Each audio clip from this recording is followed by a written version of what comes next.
নমস্কার বন্ধুরা, স্বাগত আমার চ্যানেলে। আজকে আমি রান্না করব লাউ চিংড়ি, লাউ দিয়ে কুচো চিংড়ি। এই যে লাউ, এটা আমাদের গাছের লাউ, ছাদ থেকে কেটে নিয়ে আসলাম। আমাদের গাছে হয়েছে লাউ। আমি লাউটাকে এবার কেটে নিই। এই যে লাউটা কেটে নিয়েছি, একদম টাটকা কচি, এখনও দানাও শক্ত হয়নি। এবার লাউটাকে আমি কুচো কুচো করে নেব। লাউটা আমি কেটে নিয়েছি এইভাবে কুচো কুচো করে, একদম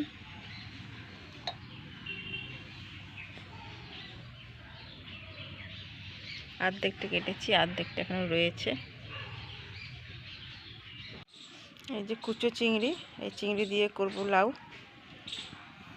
কড়াইটা বসিয়ে দিয়েছি, দিয়ে দেব তেল, সর্ষের তেল, দেব গোটা জিরে, দেব তেজপাতা,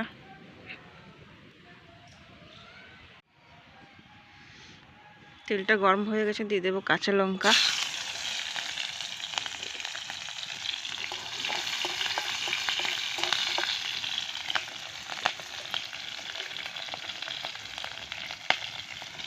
দেব গুঁড়ো লঙ্কা, দেব হলুদ গুঁড়ো,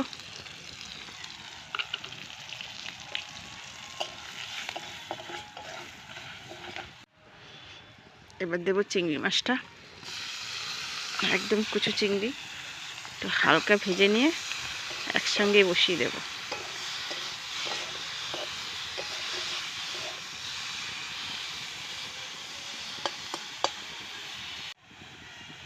এবার দিয়ে দেব কেটে রাখা লাউটা।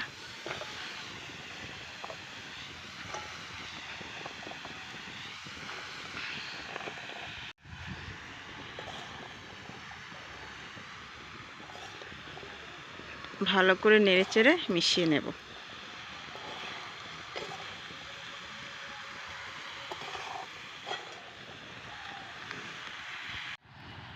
এবার দিয়ে দেব নুন,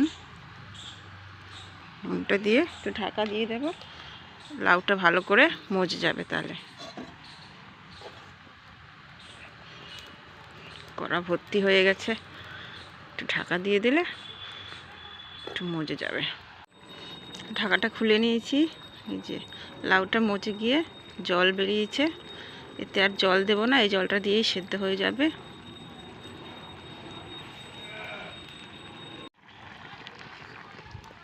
লাউটা সেদ্ধ হয়ে গেছে, এবার এতে দিয়ে দেব জিরে গুঁড়ো।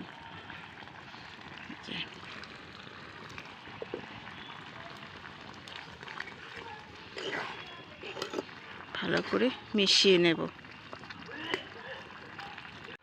এবার এতে দিয়ে দেব ধনেপাতা কুচি। এই যে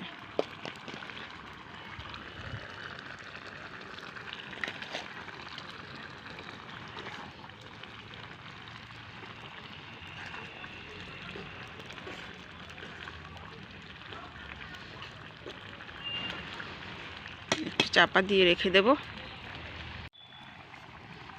চিংড়ি মাছ দিয়ে লাউয়ের তরকারিটা হয়ে গেছে, এবার এটাকে আমি নামিয়ে নেব। কাঠের রান্নার তরকারি কালার কালো কালো হয়,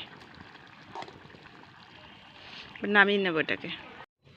এই যে তরকারিটা নামিয়ে নিয়েছি, একদম গাছের টাটকা কচি লাউ তো, তাই অনেকটা জল বেরিয়েছে। হয়ে গেছে। শীতকালে এই রকম তরকারি খেতে খুব ভালো লাগে, গরম ভাত দিয়ে।